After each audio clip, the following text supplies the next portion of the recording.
It was very early Christmas morning, and in the stillness of the dawn, with the soft snow falling on the housetops, a little child was born in the Bird household. They had intended to name the baby Lucy, if it were a girl, but they hadn't expected her on Christmas morning, and a real Christmas baby was not to be lightly named. The whole family agreed in that.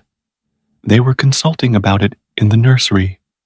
Mr. Bird said that he had assisted in naming the three boys, and that he should leave this matter entirely to Mrs. Bird. Donald wanted the child called Maud, after a pretty little curly-haired girl who sat next him in school. Paul chose Luella, for Luella was the nurse who had been with him during his whole babyhood, up to the time of his first trousers, and the name suggested all sorts of comfortable things. Uncle Jack said that the first girl should always be named for her mother, no matter how hideous the name happened to be. Grandma said that she would prefer not to take any part in the discussion, and everybody suddenly remembered that Mrs. Bird had thought of naming the baby Lucy for Grandma herself. And while it would be indelicate for her to favor that name, it would be against human nature for her to suggest any other under the circumstances. Hugh, the hitherto baby, if that is a possible term, sat in one corner and said nothing, but felt, in some mysterious way, that his nose was out of joint, for there was a newer baby now, a possibility he had never taken into consideration, and the first girl, too, a still higher development of treason, which made him actually green with jealousy. But it was too profound a subject to be settled then and there, on the spot. Besides, Mama had not been asked, and everybody felt it rather absurd, after all, to forestall a decree that was certain to be absolutely wise, just, and perfect. The reason that the subject had been brought up at all so early in the day lay in the fact that Mrs. Bird never allowed her babies to go over night unnamed. She was a person of so great decision of character that she would have blushed at such a thing. She said that to let blessed babies go dangling and dawdling about without names for months and months was enough to ruin them for life. She also said that if one could not make up one's mind in 24 hours, it was a sign that, but I will not repeat the rest, as it might prejudice you against the most charming woman in the world. So Donald took his new velocipede and went out to ride up and down the stone pavement and notch the shins of innocent people as they passed by, while Paul spun his musical top on the front steps. But Hugh refused to leave the scene of action. He seated himself on the top stair in the hall, banged his head against the railing a few times, just by way of uncorking the vials of his wrath, and then subsided into gloomy silence, waiting to declare war if more first girl babies were thrust upon a family already surfeited with that unnecessary article. Meanwhile, dear Mrs. Bird lay in her room, weak but safe, and happy with her sweet girl baby by her side and the heaven of motherhood opening before her. Nurse was making gruel in the kitchen, and the room was dim and quiet.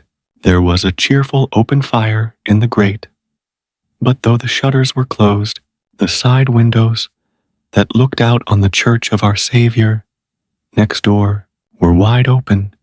Suddenly, a sound of music poured out into the bright air and drifted into the chamber. It was the boy choir singing Christmas anthems.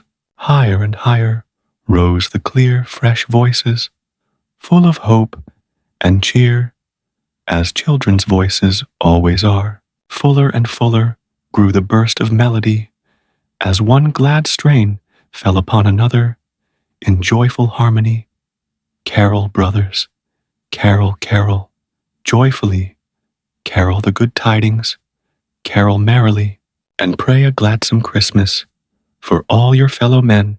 Carol, brothers, carol Christmas Day again. One verse followed another, always with the same glad refrain, and pray a gladsome Christmas for all your fellow men. Carol, brothers, carol Christmas Day again. Mrs. Bird thought, as the music floated in upon her gentle sleep, that she had slipped into heaven with her new baby, and that the angels were bidding them welcome. But the tiny bundle by her side stirred a little, and though it was scarcely more than the ruffling of a feather, she awoke, for the mother ear is so close to the heart that it can hear the faintest whisper of a child. She opened her eyes and drew the baby closer. It looked like a rose dipped in milk, she thought, this pink and white blossom of girlhood, or like a pink cherub with its halo of pale yellow hair, finer than floss silk.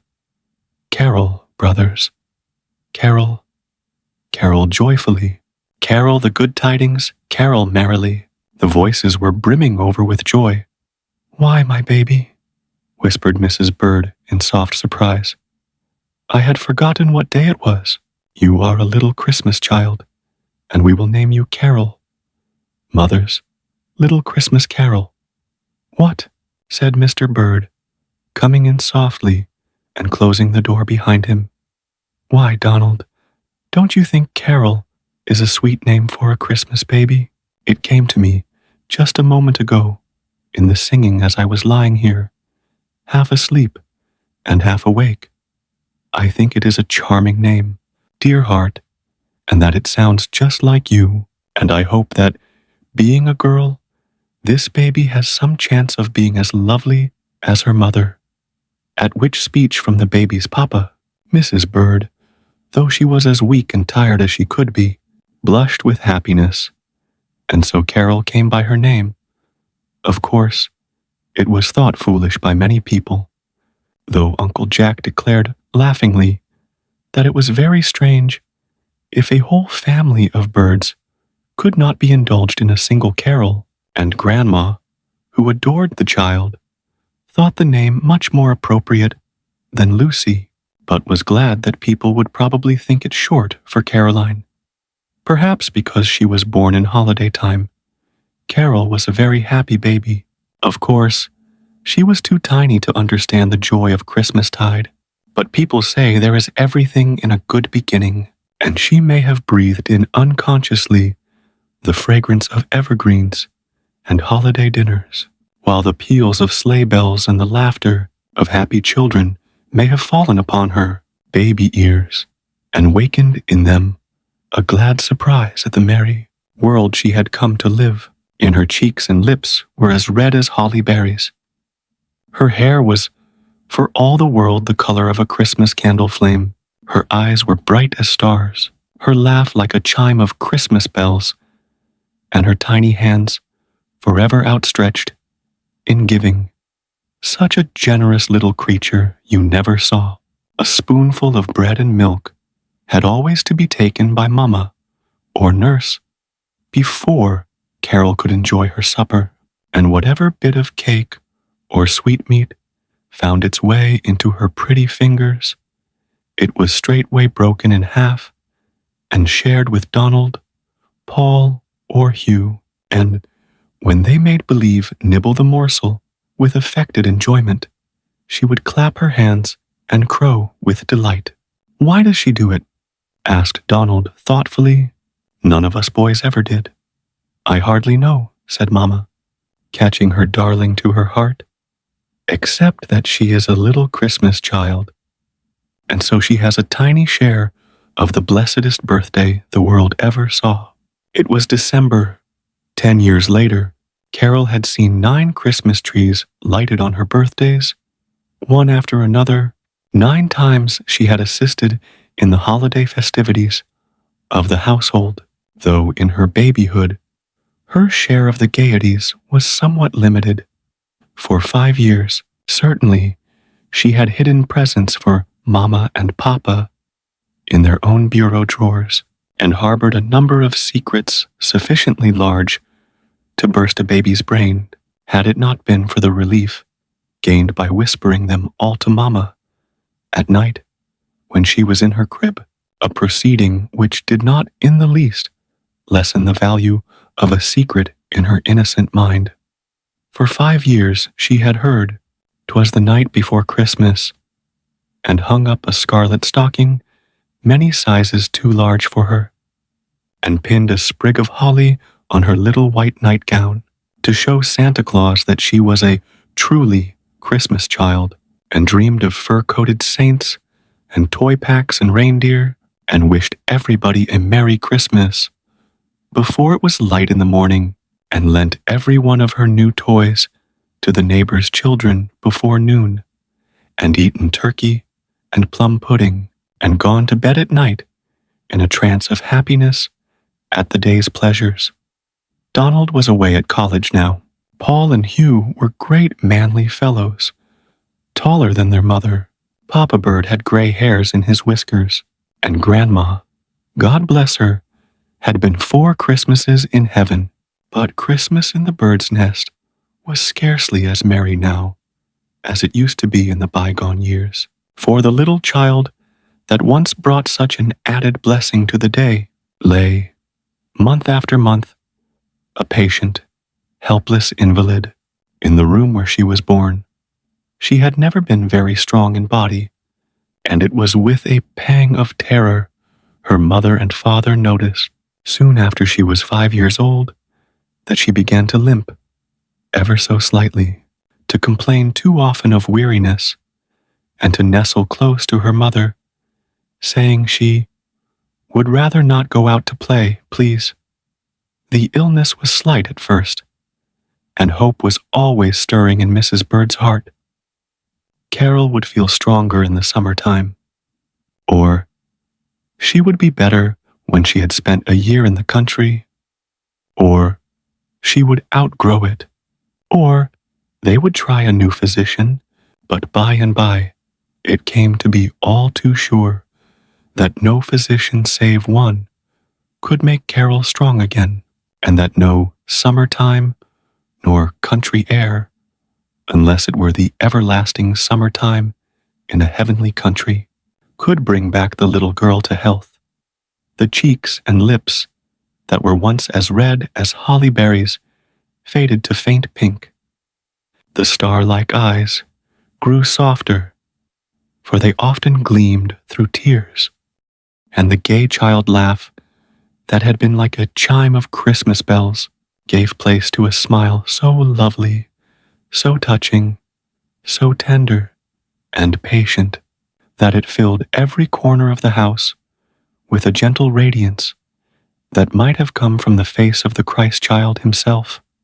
Love could do nothing, and when we have said that, we have said all, for it is stronger than anything else in the whole wide world.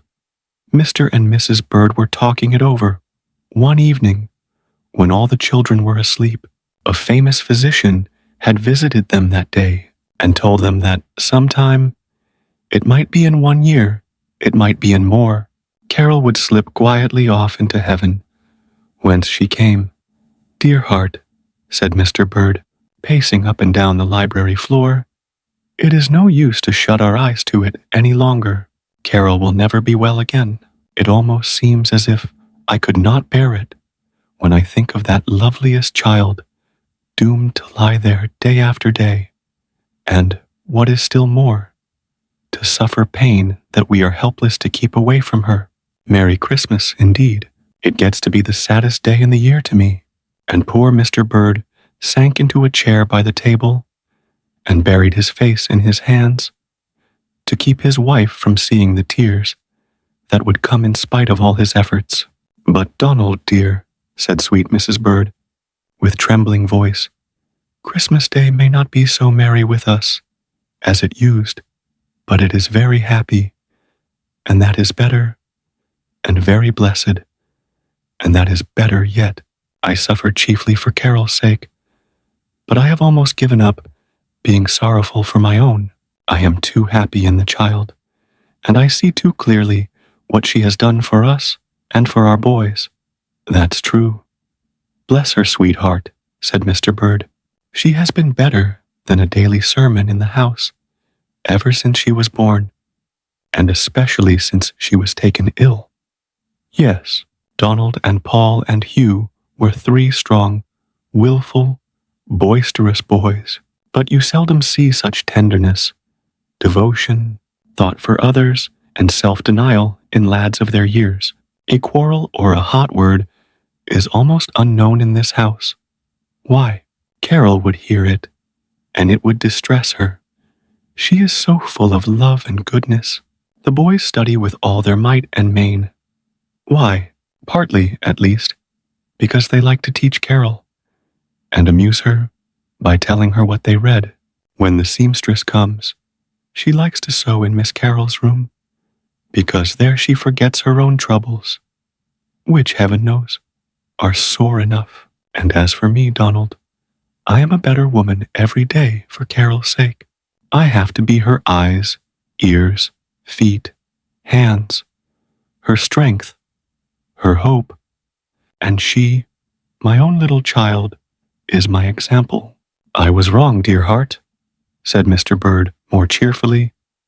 We will try not to repine, but to rejoice instead that we have an angel of the house, like Carol. And as for her future, Mrs. Bird went on, I think we need not be over-anxious. I feel as if she did not belong altogether to us, and when she has done what God sent her for, He will take her back to Himself, and it may not be very long. Here it was, poor Mrs. Bird's turn to break down, and Mr. Bird's turn to comfort her. Carol herself knew nothing of motherly tears and fatherly anxieties. She lived on peacefully in the room where she was born. But you never would have known that room, for Mr. Bird had a great deal of money, and though he felt sometimes as if he wanted to throw it all in the ocean, since it could not buy a strong body for his little girl, yet he was glad to make the place she lived in just as beautiful as it could be made. The room had been extended by the building of a large addition that hung out over the garden below, and was so filled with windows that it might have been a conservatory. The ones on the side were thus still nearer the little church of our Savior than they used to be. Those in front looked out on the beautiful harbor, and those in the back commanded a view of nothing in particular but a little alley. Nevertheless, they were pleasantest of all to Carol, for the Ruggles family lived in the alley, and the 9 little, middle-sized, and big Ruggles children were the source of inexhaustible interest. The shutters could all be opened, and Carol could take a real sunbath in this lovely glass house, or they could all be closed when the dear head ached or the dear eyes were tired. The carpet was of soft gray, with clusters of green bay and holly leaves.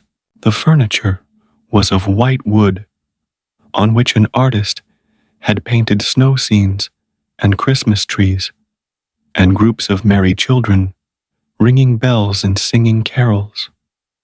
Donald had made a pretty, polished shelf and screwed it onto the outside of the footboard, and the boys always kept this full of blooming plants, which they changed from time to time. The headboard, too, had a bracket on either side, where there were pots of maidenhair ferns, lovebirds, and canaries hung in their golden houses in the windows.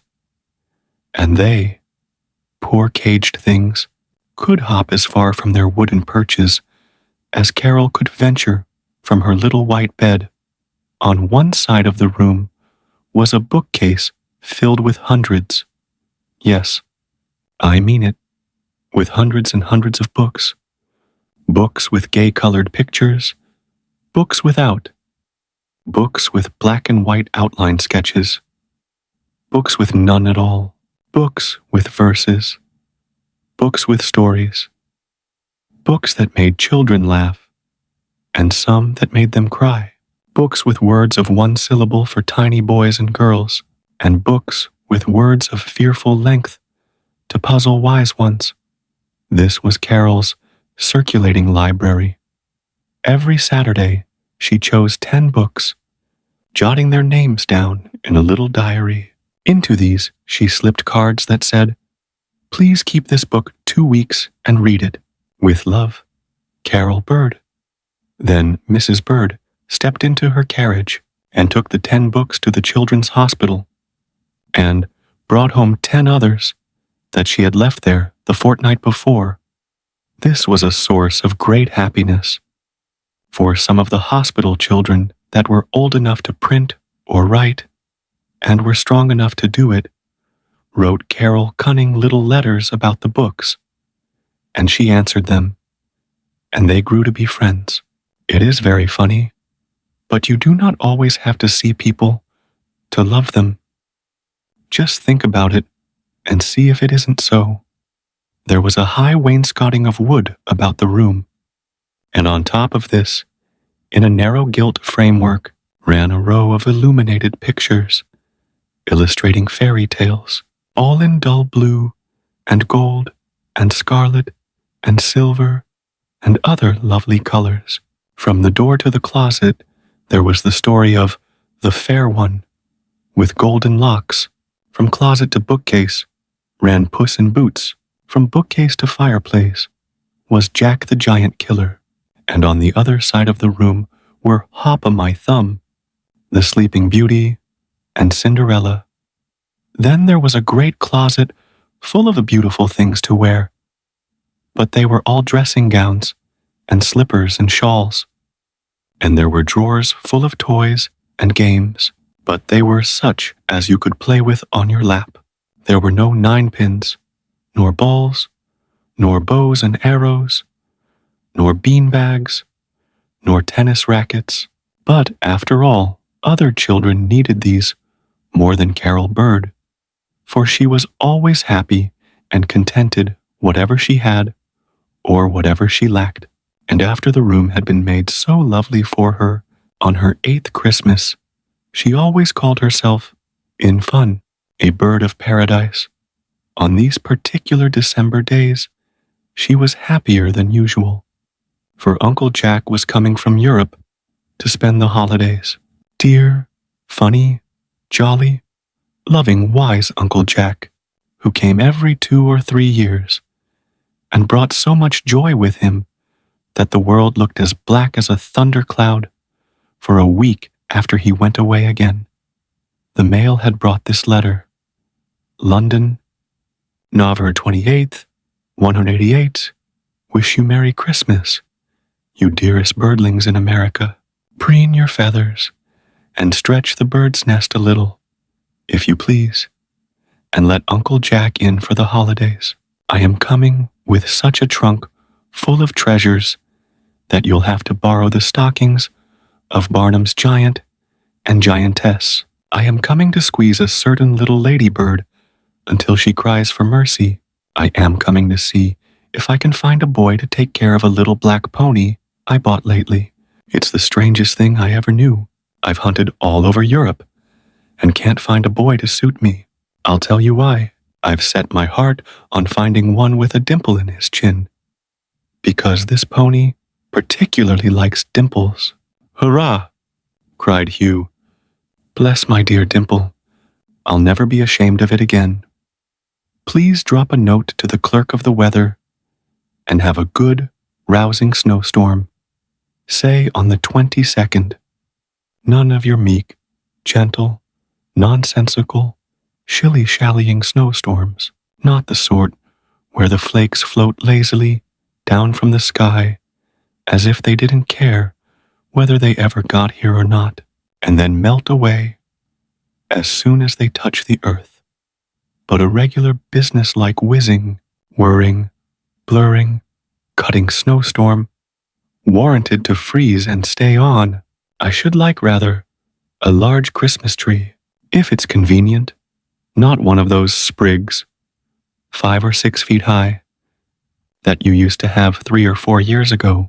When the birdlings were not fairly feathered out, but a tree of some size, set it up in the garret if necessary, and then we can cut a hole in the roof if the tree chances to be too high for the room.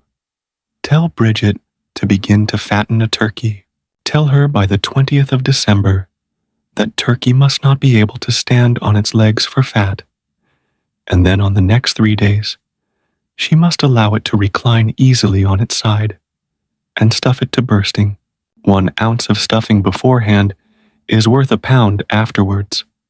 The pudding must be unusually huge and darkly, deeply, lugubriously black in color. It must be stuck so full of plums that the pudding itself will ooze out into the pan and not be brought onto the table at all. I expect to be there by the 20th to manage these little things, remembering it is the early bird that catches the worm, but give you the instructions in case I should be delayed, and Carol must decide on the size of the tree. She knows best. She was a Christmas child, and she must plead for the snowstorm.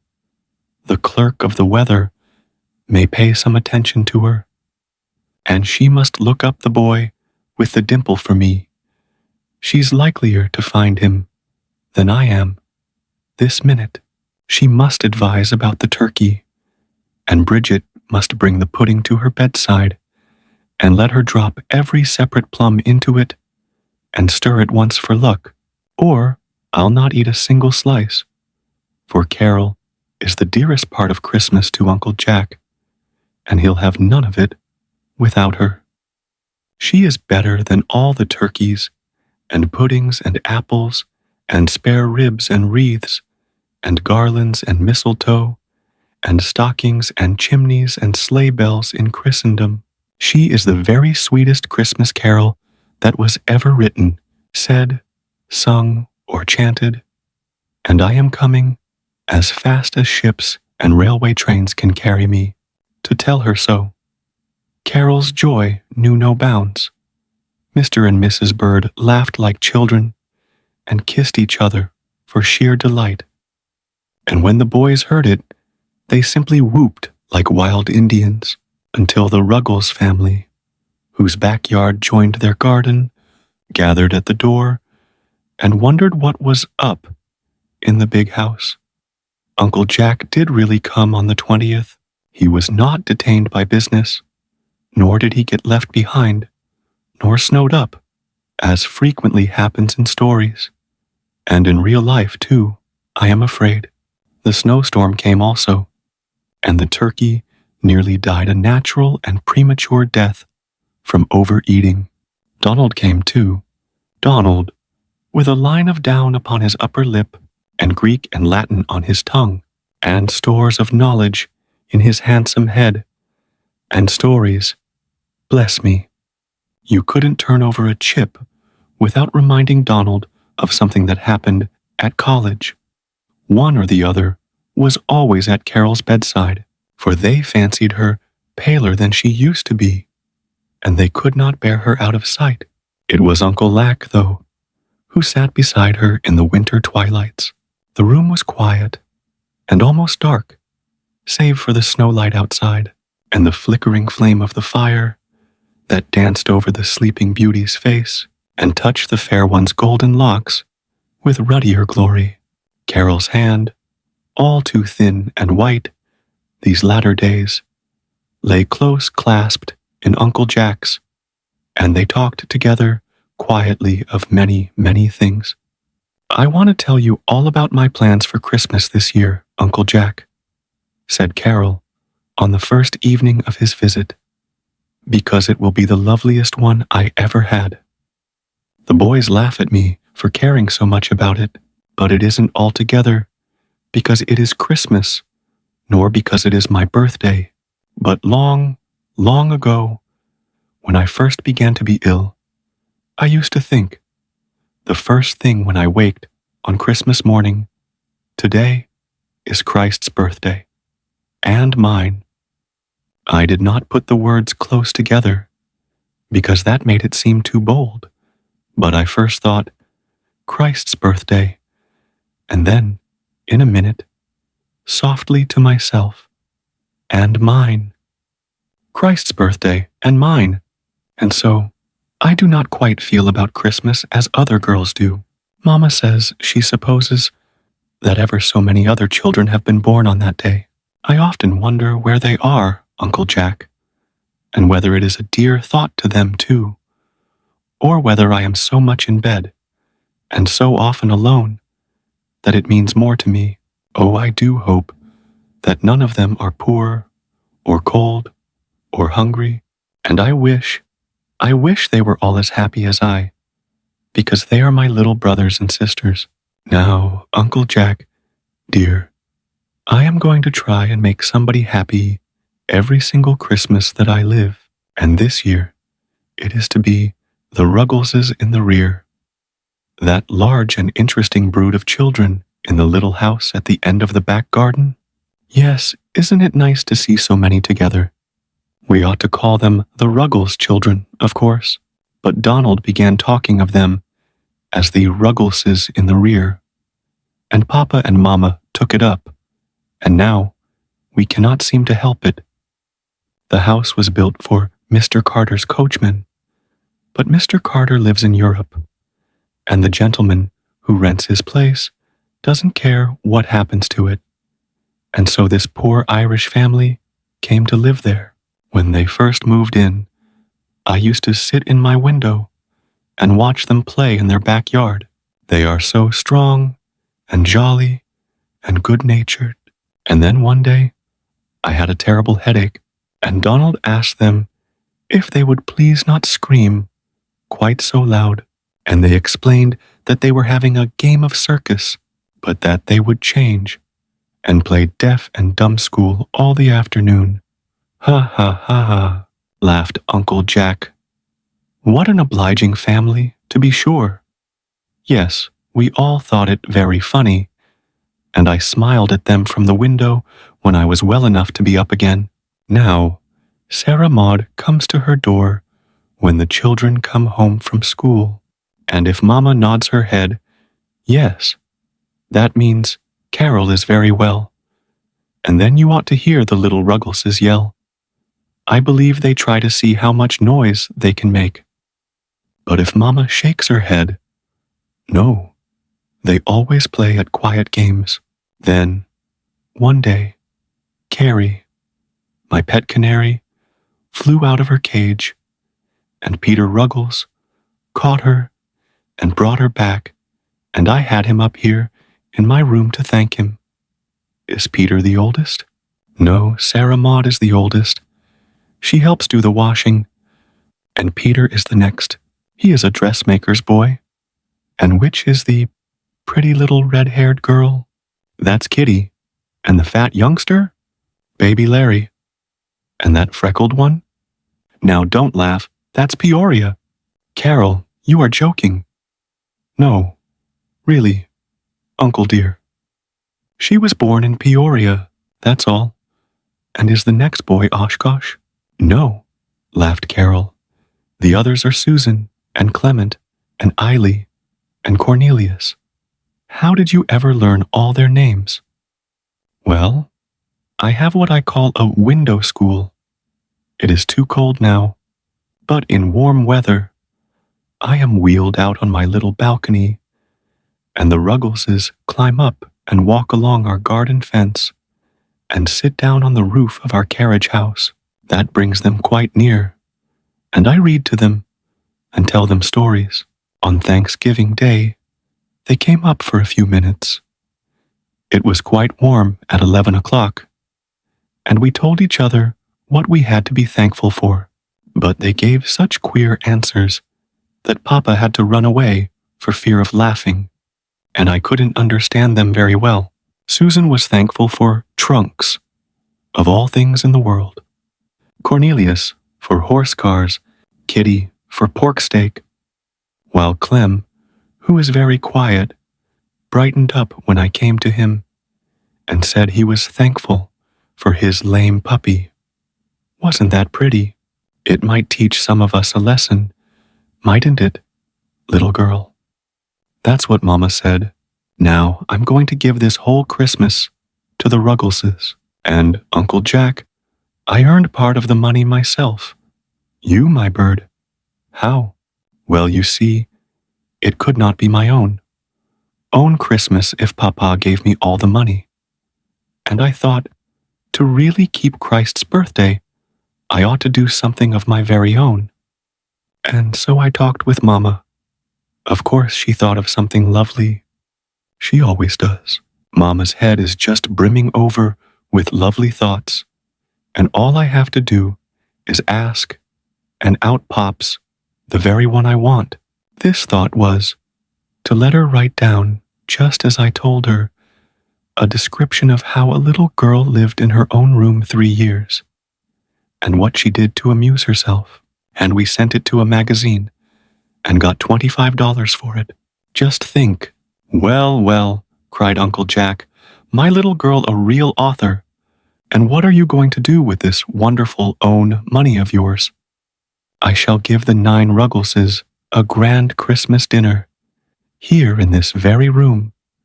That will be Papa's contribution. And afterwards, a beautiful Christmas tree, fairly blooming with presents. That will be my part, for I have another way of adding to my $25, so that I can buy everything I like. I should like it very much if you would sit at the head of the table, Uncle Jack, for nobody could ever be frightened of you. You dearest, dearest, dearest thing that ever was. Mama is going to help us, but Papa and the boys are going to eat together downstairs for fear of making the little Ruggleses shy. And after we've had a merry time with the tree, we can open my window and all listen together to the music at the evening church service. If it comes before the children go, I have written a letter to the organist and asked him if I might have the 2 songs I like best. Will you see if it is all right? Bird's Nest, Dexter 21st, 188. Dear Mr. Wilkie, I am the little sick girl who lives next door to the church, and as I seldom go out, the music on practice days and Sundays is one of my greatest pleasures. I want to know if you can let the boys sing Carol, Brothers Carol, on Christmas night, and if the one who sings My Ain Country so beautifully may please sing that too. I think it is the loveliest song in the world, but it always makes me cry, doesn't it you, if it isn't too much trouble? I hope they can sing them both quite early, as after 10 o'clock I may be asleep. Yours respectfully, Carol Bird P.S. The reason I like Carol Brothers, Carol, is because the choir boys sang it 11 years ago, the morning I was born, and put it into Mama's head to call me Carol. She didn't remember then that my other name would be Bird, because she was half asleep and couldn't think of but one thing at a time. Donald says if I had been born on the 4th of July, they would have named me Independence, or if on the 22nd of February, Georgina, or even Cherry, like Cherry in Martin Chuzzlewit. But I like my own name and birthday best. Yours truly, Carol Bird. Uncle Jack thought the letter quite right, and did not even smile at her telling the organist so many family items. The days flew by, as they always fly in holiday time, and it was Christmas Eve before anybody knew it. The family festival was quiet and very pleasant, but quite swallowed up in the grander preparations for next day. Carol and Elfrida, her pretty German nurse, had ransacked books and introduced so many plans and plays and customs and merrymakings from Germany and Holland and England and a dozen other places that you would scarcely have known how or where you were keeping Christmas. The dog and the cat had enjoyed their celebration under Carol's direction.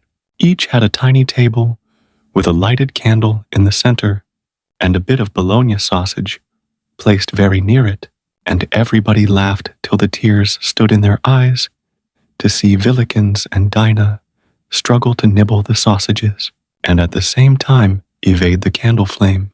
Villikins barked and sniffed and howled in impatience, and after many vain attempts succeeded in dragging off the prize, though he singed his nose in doing it.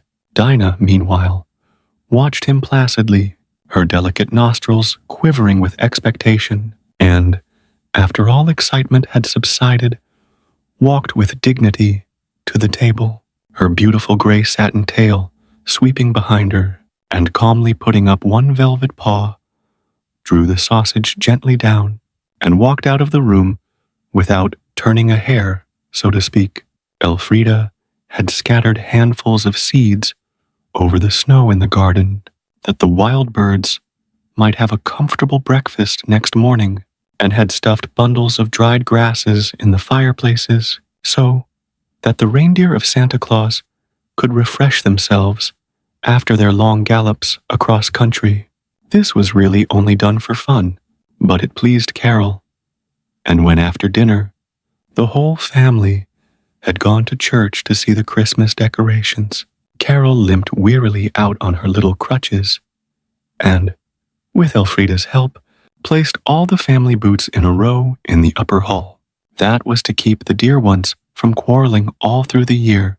There were Papa's stout top boots, Mama's pretty buttoned shoes next, then Uncle Jack's, Donald's, Paul's, and Hugh's, and at the end of the line her own little white worsted slippers.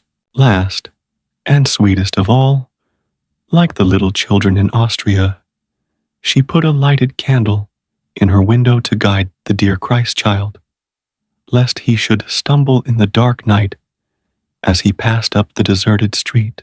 This done, she dropped into bed, a rather tired but very happy Christmas fairy. Before the earliest Ruggles could wake and toot his 5-cent tin horn, Mrs. Ruggles was up and stirring about the house, for it was a gala day in the family. Gala day, I should think so.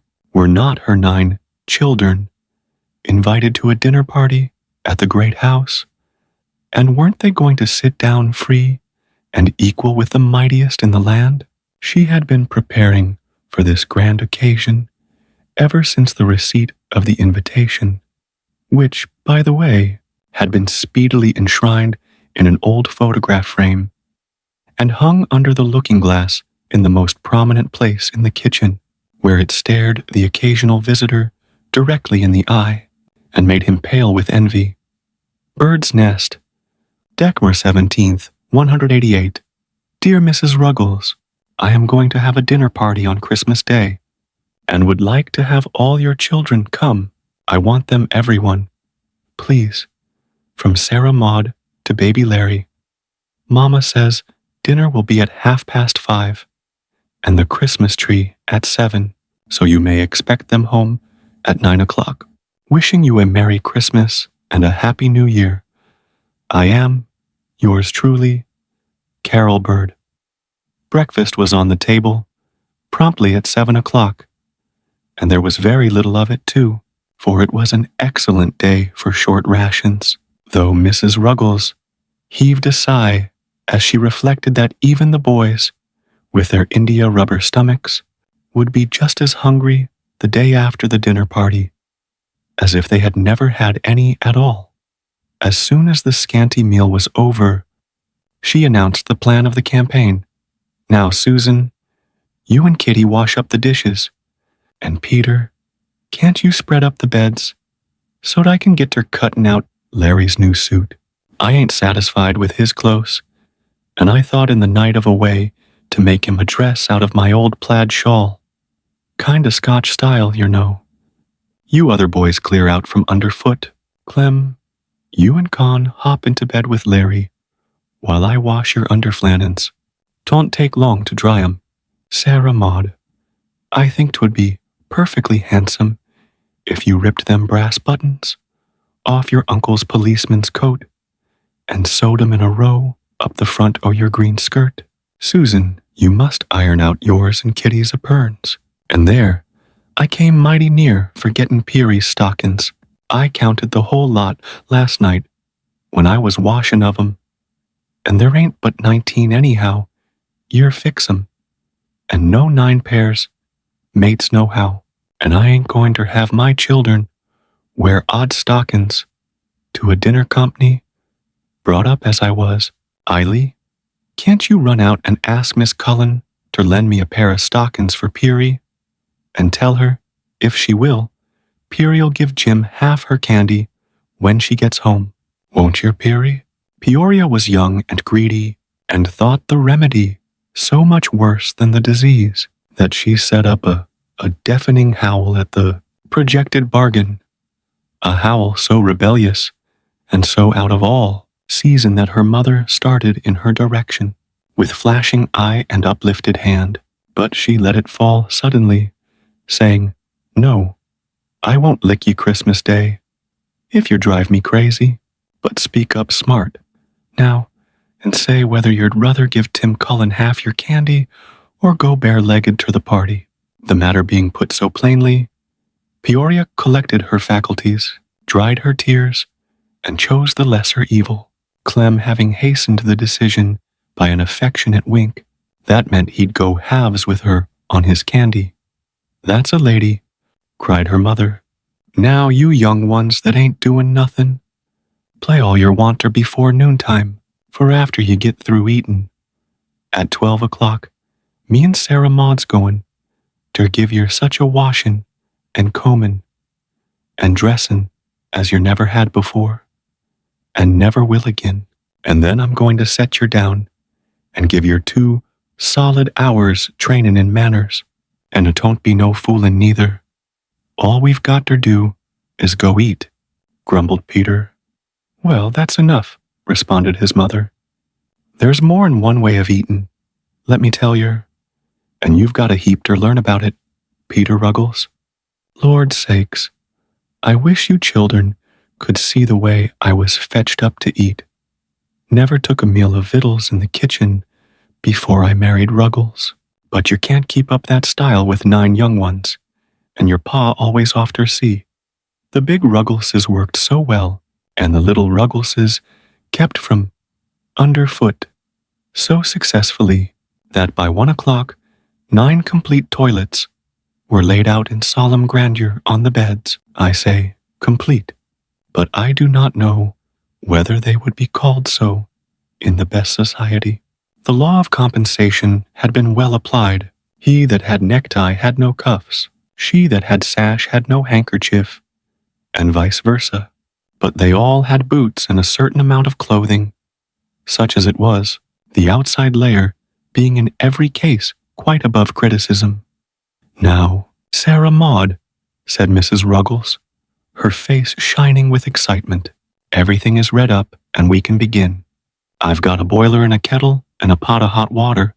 Peter, you go into the back bedroom, and I'll take Susan, Kitty, Peary, and Cornelius, and Sarah Maud.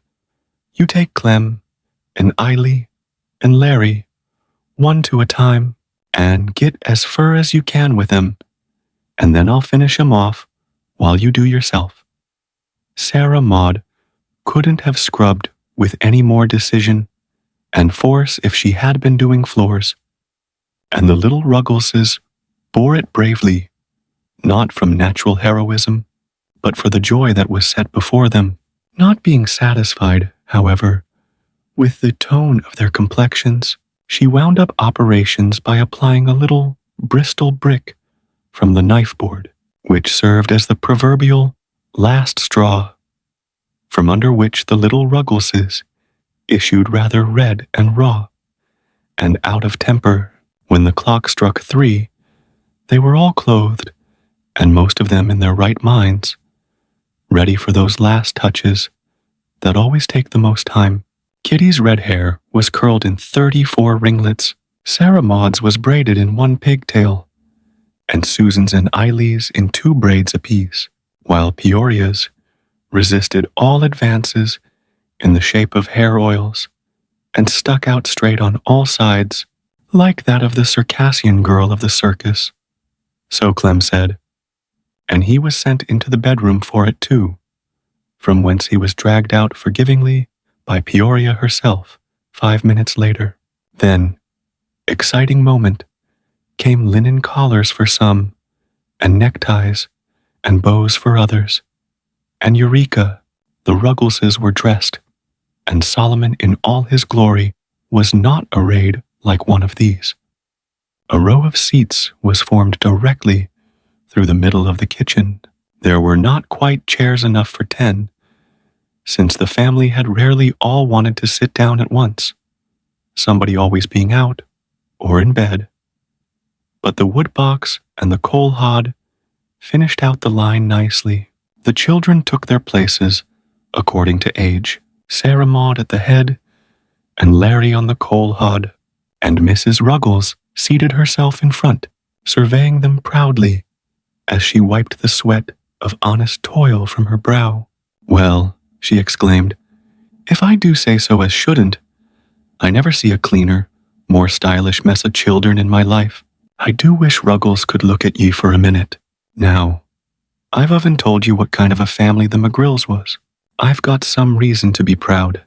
Your uncle is on the police force in New York City. You can take up the newspaper most any day and see his name printed right out, James McGrill, and I can't have my children fetched up common, like some folks. When they go out, they've got to have close and learn to act decent. Now, I want to see how you're going to behave when you get there tonight. Let's start in at the beginning and act out the whole business. Pile into the bedroom there, every last one of ye, and show me how you're going to go into the parlor. This'll be the parlor, and I'll be Miss Bird. The youngsters hustled into the next room in high glee, and Mrs. Ruggles drew herself up in her chair with an infinitely haughty and purse-proud expression that much better suited a descendant of the McGrills than modest Mrs. Bird. The bedroom was small, and there presently ensued such a clatter that you would have thought a herd of wild cattle had broken loose.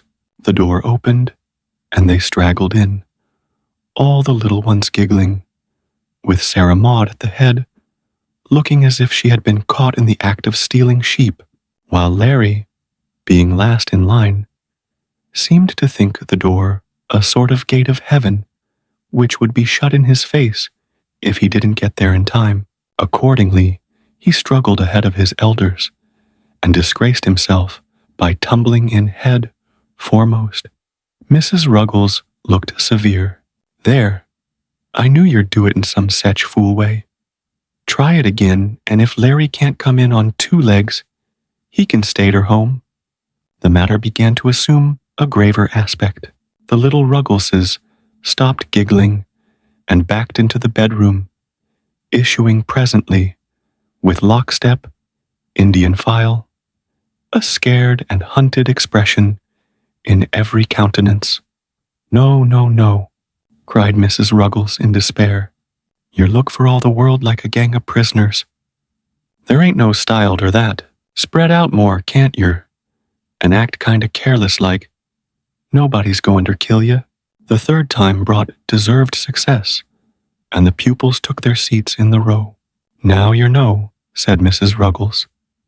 There ain't enough decent hats to go round, and if there was, I don't know as I'd let yer wear 'em, for the boys would never think to take 'em off when they got inside. But anyhow, there ain't enough good ones. Now look me in the eye. You needn't wear no hats, none of yer. And when yer get into the parlor, and they ask yer to lay off your hats, Sarah Maud must speak up and say it was such a pleasant evening, and such a short walk, that you left your hats to home to save trouble. Now, can you remember? All the little Ruggleses shouted, Yes, marm, in chorus. What have you got to do with it? Demanded their mother. Did I tell you to say it? Wasn't I talking to Sarah Maud? The little Ruggleses hung their diminished heads. Yes, marm, they piped, more feebly. Now get up, all of ye, and try it. Speak up, Sarah Maud. Sarah Maud's tongue clove to the roof of her mouth. Quick, Ma thought it was such a pleasant hat that we'd better leave our short walk to home, recited Sarah Maud, in an agony of mental effort. This was too much for the boys. Oh, whatever shall I do with ye? Moaned the unhappy mother. I suppose I've got to learn it to yer? Which she did, word for word, until Sarah Maud thought she could stand on her head and say it backwards. Now, Cornelius, what are you going to say to make yourself good company? Dunno, said Cornelius, turning pale. Well, ye ain't gonna set there like a bump on a log, 'thout sayin' a word ter pay for your vittles, air ye? Ask Miss Bird how she's feelin' this evenin', or if Mr. Bird's havin' a busy season, or something like that. Now, we'll make believe we've got to the dinner. That won't be so hard, 'cause you'll have something to do. It's awful bothersome ter stand round and act stylish. If they have napkins, Sarah Maud down to Peary may put 'em in their laps, and the rest of ye can tuck 'em in your necks. Don't eat with your fingers. Don't grab no vittles off one, 'nother's plates. Don't reach out for nothin', but wait till you're asked. And if you're never get asked, don't get up and grab it. Don't spill nothin' on the tablecloth. Or like's not Miss Bird, I'll send yer away from the table. Now we'll try a few things ter see how they'll go. Mr. Clement, do you eat cranberry sarse? Bet your life, cried Clem, who, not having taken in the idea exactly, had mistaken this for an ordinary family question. Clement Ruggles, do you mean to tell me that you'd say that to a dinner party? I'll give you one more chance. Mr. Clement, will you take some of the cranberry? Yes, marm. Thank ye kindly, if you happen to have any handy. Very good indeed. Mr. Peter, do you speak for white or dark meat? I ain't particular as ter color. Anything that nobody else wants will suit me, answered Peter with his best air. First rate. Nobody could speak more genteel than that. Miss Kitty, will you have hard or soft sarse with your puddin'? A little of both, if you please. And I'm much obliged, said Kitty, with decided ease and grace, at which all the other Ruggleses pointed the finger of shame at her, and Peter grunted expressively, that their meaning might not be mistaken. You just stop your gruntin', Peter Ruggles. That was all right. I wish I could get it into your heads that it ain't so much what yer say, as the way yer say it. Eily, you and Larry's too little to train, so you just look at the rest, and do's they do, and the Lord have mercy on ye, and help ye to act decent. Now, is there anything more you'd like to practice? If you tell me one more thing, I can't set up and eat, said Peter gloomily. I'm so cram full of manners now, I'm ready to bust without no dinner at all. Me too, chimed in Cornelius. Well, I'm sorry for you both, rejoined Mrs. Ruggles sarcastically.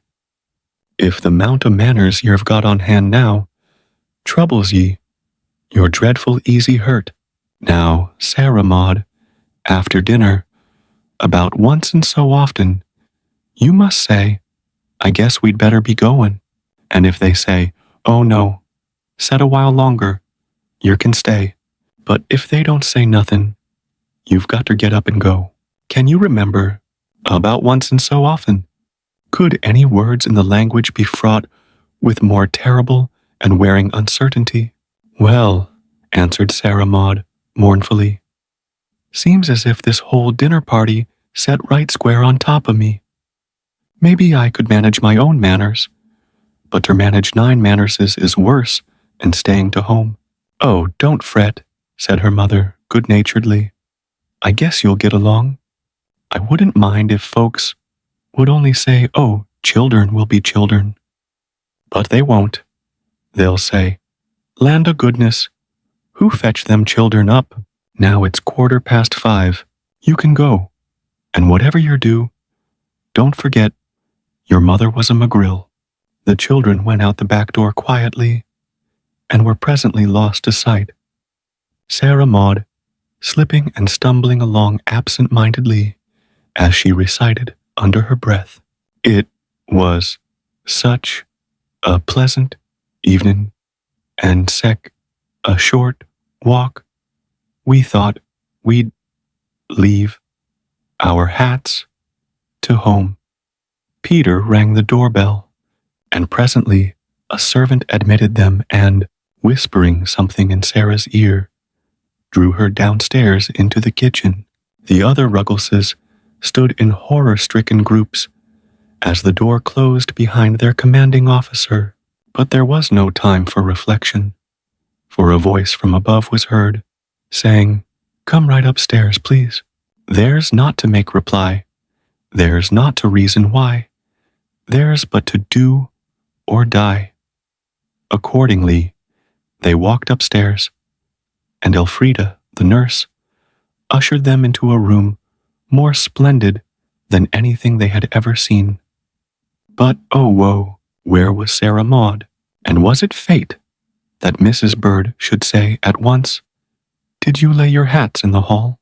Peter felt himself elected by circumstance the head of the family, and, casting one imploring look at tongue-tied Susan, standing next him, said huskily, "It was so very pleasant that we hadn't good hats enough to go round," put in little Susan, bravely, to help him out, and then froze with horror that the ill-fated words had slipped off her tongue. However, Mrs. Bird said, pleasantly, "Of course you wouldn't wear hats such a short distance. I forgot when I asked. Now, will you come right in to Miss Carol's room? She is so anxious to see you." Just then, Sarah Maud came up the back stairs, so radiant with joy from her secret interview with the cook, that Peter could have pinched her with a clear conscience, and Carol gave them a joyful welcome. "But where is baby Larry?" she cried, looking over the group with a searching eye. "Didn't he come?" Larry! Good gracious, where was Larry? They were all sure that he had come in with them, for Susan remembered scolding him for tripping over the doormat. Uncle Jack went into convulsions of laughter. "Are you sure there were 9 of you?" he asked merrily. "I think so, sir," said Peoria timidly. "But anyhow, there was Larry, and she showed signs of weeping." "Oh, well, cheer up," cried Uncle Jack. "I guess he's not lost, only mislaid. I'll go and find him before you can say Jack Robinson." "I'll go too, if you please, sir," said Sarah Maud, "for it was my place to mind him, and if he's lost, I can't relish my victuals." The other Ruggleses stood rooted to the floor. Was this a dinner party, forsooth? And, if so, why were such things ever spoken of as festive occasions? Sarah Maud went out through the hall, calling, "Larry, Larry," and without any interval of suspense, a thin voice piped up from below, "Here I be." The truth was that Larry, being deserted by his natural guardian, dropped behind the rest and wriggled into the hat tree to wait for her, having no notion of walking unprotected into the jaws of a dinner party. Finding that she did not come, he tried to crawl from his refuge and call somebody, when, dark and dreadful ending to a tragic day, he found that he was too much intertwined with umbrellas and canes to move a single step. He was afraid to yell. When I have said this of Larry Ruggles, I have pictured a state of helpless terror that ought to wring tears from every eye, and the sound of Sarah Maud's beloved voice, some seconds later, was like a strain of angel music in his ears. Uncle Jack dried his tears, carried him upstairs, and soon had him in breathless fits of laughter, while Carol so made the other Ruggleses forget themselves that they were soon talking like accomplished diners out. Carol's bed had been moved into the farthest corner of the room, and she was lying on the outside, dressed in a wonderful, soft white wrapper. Her golden hair fell in soft, fluffy curls over her white forehead and neck. Her cheeks flushed delicately. Her eyes beamed with joy, and the children told their mother afterwards that she looked as beautiful as the pictures of the Blessed Virgin. There was great bustle behind a huge screen in another part of the room, and at 5:30, this was taken away, and the Christmas dinner table stood revealed. What a wonderful sight it was to the poor little Ruggles children, who ate their sometimes scanty meals on the kitchen table. It blazed with tall colored candles. It gleamed with glass and silver. It blushed with flowers. It groaned with good things to eat. So it was not strange that the Ruggleses, forgetting that their mother was a McGrill, shrieked in admiration of the fairy spectacle. But Larry's behavior was the most disgraceful, for he stood not upon the order of his going, but went at once for a high chair that pointed unmistakably to him, climbed up like a squirrel, gave a comprehensive look at the turkey, clapped his hands in ecstasy, rested his fat arms on the table, and cried with joy, "I beat the whole lot of yer." Carol laughed until she cried, giving orders. Meanwhile, Uncle Jack, please sit at the head, Sarah Maud at the foot, and that will leave 4 on each side. Mama is going to help Elfrida, so that the children need not look after each other, but just have a good time. A sprig of holly lay by each plate, and nothing would do, but each little Ruggles must leave his seat and have it pinned on by Carol. And as each course was served, one of them pleaded to take something to her. There was hurrying to and fro, I can assure you, for it is quite a difficult matter to serve a Christmas dinner on the 3rd floor of a great city house. But if every dish had to be carried up a rope ladder, the servants would gladly have done so. There was turkey and chicken, with delicious gravy and stuffing, and there were 6 vegetables, with cranberry jelly and celery and pickles. And as for the way these delicacies were served, the Ruggleses never forgot it as long as they lived. Peter nudged Kitty, who sat next him, and said, "Look, will yer? Every feller's got his own particular butter. I suppose that's to show yer can eat that much and no more." "No, it ain't neither, for that pig of a Peary's just getting another helpin'." "Yes," whispered Kitty, "and the napkins is marked with big red letters. I wonder if that's so. Nobody'll nip 'em. And oh, Peter, look at the pictures painted right under the dishes. Did yer ever? The plums is all took out of my cranberry sarse, and it's frizzed to a stiff gel," shouted Peoria in wild excitement. "Hi, yeah, I got a wishbone," sung Larry, regardless of Sarah Maud's frown, after which she asked to have his seat changed, giving as excuse that he generally sat beside her and would feel strange, the true reason being that she desired to kick him gently under the table whenever he passed what might be termed the McGrill line. "I declare to goodness," murmured Susan, "on the other side, there's so much to look at, I can't scarcely eat nothin'." "Bet your life I can," said Peter, who had kept one servant busily employed ever since he sat down. For, luckily, no one was asked by Uncle Jack whether he would have a second helping, but the dishes were quietly passed under their noses, and not a single Ruggles refused anything that was offered him, even unto the 7th time. Then, when Carol and Uncle Jack perceived that more turkey was a physical impossibility, the meats were taken off, and the dessert was brought in. A dessert that would have frightened a strong man after such a dinner as had preceded it. Not so the Ruggleses, for a strong man is nothing to a small boy, and they kindled to the dessert as if the turkey had been a dream, and the 6 vegetables an optical delusion. There was plum pudding, mince pie, and ice cream, and there were nuts and raisins and oranges. Kitty chose ice cream, explaining that she knew it by sight, but hadn't never tasted none. But all the rest took the entire variety, without any regard to consequences.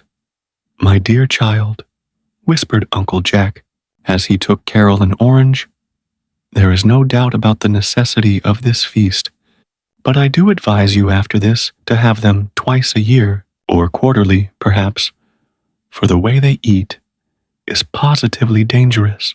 I assure you I tremble for that terrible Peoria. I'm going to run races with her after dinner." "Never mind," laughed Carol. "Let them eat for once. It does my heart good to see them, and they shall come oftener next year." The feast being over, the Ruggleses lay back in their chairs languidly, and the table was cleared in a trice. Then a door was opened into the next room, and there, in a corner, facing Carol's bed, which had been wheeled as close as possible, stood the brilliantly lighted Christmas tree, glittering with gilded walnuts and tiny silver balloons, and wreathed with snowy chains of popcorn. The presents had been bought mostly with Carol's story money and were selected after long consultations with Mrs. Bird. Each girl had a blue knitted hood, and each boy a red crocheted comforter, all made by Mama, Carol, and Elfrida, because if you buy everything, it doesn't show so much love, said Carol. Then every girl had a pretty plaid dress of a different color, and every boy a warm coat of the right size. Here the useful presents stopped, and they were quite enough, but Carol had pleaded to give them something for fun. "I know they need the clothes," she had said when they were talking over the matter just after Thanksgiving, "but they don't care much for them after all. Now, Papa, won't you please let me go without part of my presents this year, and give me the money they would cost to buy something to amuse them?" "You can have both," said Mr. Bird promptly. "Is there any need of my little girl's going without her Christmas, I should like to know? Spend all the money you like." "But that isn't the thing," objected Carol, nestling close to her father. "It wouldn't be mine. What is the use? Haven't I almost everything already? And am I not the happiest girl in the world this year, with Uncle Jack and Donald at home? Now, Papa, you know very well it is more blessed to give than to receive. Then why won't you let me do it? You never look half as happy when you are getting your presents as when you are giving us ours. Now, Papa, submit, or I shall have to be very firm and disagreeable with you." "Very well, Your Highness, I surrender. That's a dear Papa. Now, what were you going to give me? Confess." "A bronze figure of Santa Claus, and in the little round belly that shakes when he laughs like a bowl full of jelly is a wonderful clock." "Oh, you would never give it up if you could see it." "Nonsense," laughed Carol, "as I never have to get up to breakfast, nor go to bed, nor catch trains. I think my old clock will do very well. Now, Mama, what were you going to give me?" "Oh, I hadn't decided. A few more books, and a gold thimble, and a smelling bottle, and a music box." "Poor Carol," laughed the child merrily. "She can afford to give up these lovely things, for there will still be left Uncle Jack and Donald and Paul and Hugh and Uncle Rob and Aunt Elsie and a dozen other people." So Carol had her way, as she generally did, but it was usually a good way, which was fortunate under the circumstances, and Sarah Maud had a set of Miss Alcott's books, and Peter a modest silver watch, Cornelius a tool chest, Clement a doghouse for his lame puppy, Larry a magnificent Noah's Ark, and each of the little girls a beautiful doll. You can well believe that everybody was very merry and very thankful. All the family, from Mr. Bird down to the cook, said they had never seen so much happiness in the space of 3 hours. But it had to end, as all things do. The candles flickered and went out. The tree was left alone with its gilded ornaments, and Mrs. Bird sent the children downstairs at 8:30, thinking that Carol looked tired. "Now, my darling, you have done quite enough for one day," said Mrs. Bird, getting Carol into her little night-dress. "I am afraid you will feel worse tomorrow, and that would be a sad ending to such a good time." "Oh, wasn't it a lovely, lovely time?" sighed Carol. "From first to last, everything was just right."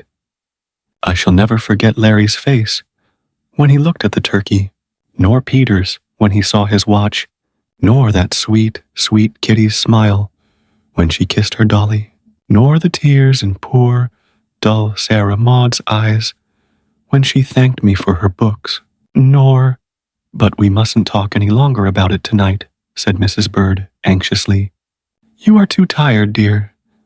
"I am not so very tired, Mamma. I have felt well all day. Not a bit of pain anywhere. Perhaps this has done me good." "Perhaps. I hope so. There was no noise or confusion. It was just a merry time. Now, may I close the door and leave you alone? I will steal in softly the first thing in the morning and see if you are all right, but I think you need to be quiet." "Oh, I'm willing to stay alone, but I am not sleepy yet, and I am going to hear the music by and by, you know." "Yes, I have opened the window a little and put the screen in front of it so that you will not feel the air. Can I have the shutters open, and won't you turn my bed a little, please? This morning I woke ever so early, and one bright, beautiful star shone in that eastern window. I never saw it before, and I thought of the star in the east that guided the wise men to the place where Jesus was. Good night, Mama. Such a happy, happy day." "Good night, my precious little Christmas Carol, Mother's blessed Christmas child. Bend your head a minute, Mother dear," whispered Carol, calling her mother back. "Mamma dear, I do think that we have kept Christ's birthday this time, just as he would like it. Don't you?" "I am sure of it," said Mrs. Bird, softly.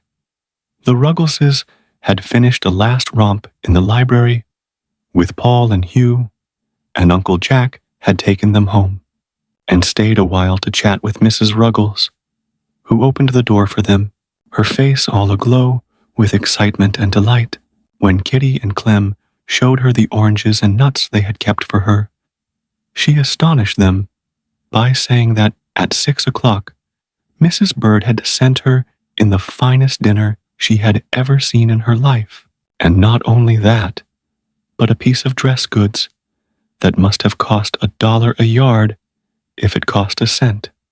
As Uncle Jack went down the little porch, he looked back into the window for a last glimpse of the family as the children gathered about their mother, showing their beautiful presents again and again, and then upward to a window in the great house yonder.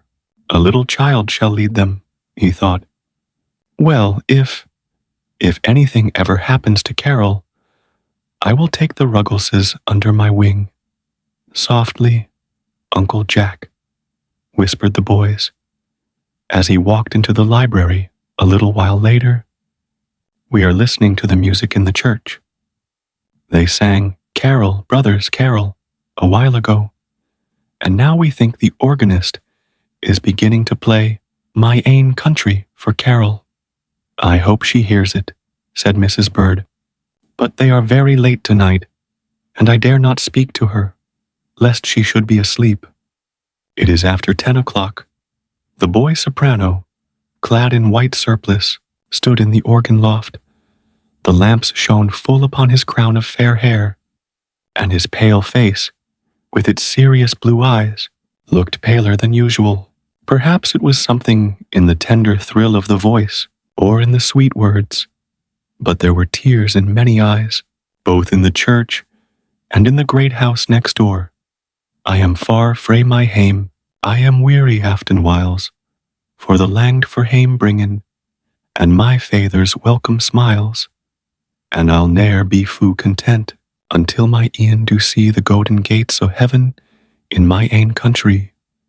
The earth is decked wi' flowers, money tinted, fresh and gay, and the birdies warble blithely, for my father made them say, but these sights and these sounds will as naething be to me when I hear the angels singin' in my ain country, like a bairn to its mither, a wee birdie to its nest.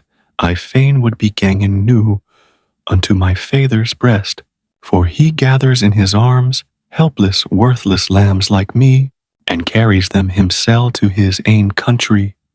There were tears in many eyes, but not in Carol's.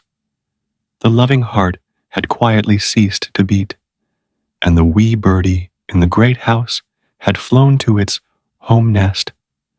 Carol had fallen asleep, but as to the song, I think perhaps, I cannot say, she heard it after all.